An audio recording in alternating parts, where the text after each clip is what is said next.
Abebembezi nibagera ngo hariho abazaire baremerwe kutwara abaana babo mu mashomero mbwenu entebeekanisa egi neija kuyambaho abazaire omu kushomesa abaana babo.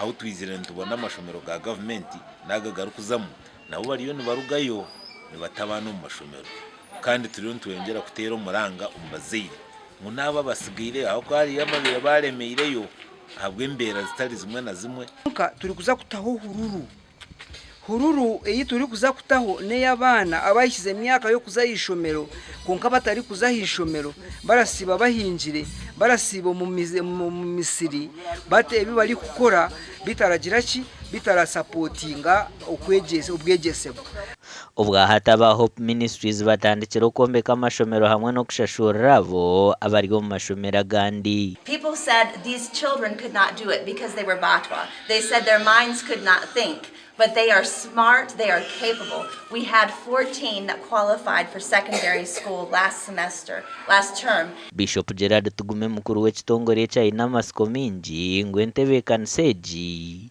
neija kureta hentunguko mu cyanga. So itwenka Hope Ministries Uganda twiza kugira ngo katubakorere hwishomero lirisaba nebyo kurya titurakoma kwegesa konka tuheze byo kurya tuhereza medical care ningashobu janja bitwineho clinic. Important is that we empower marriages and we empower families, because when we can empower the family and the marriage, then you're going to see less orphans.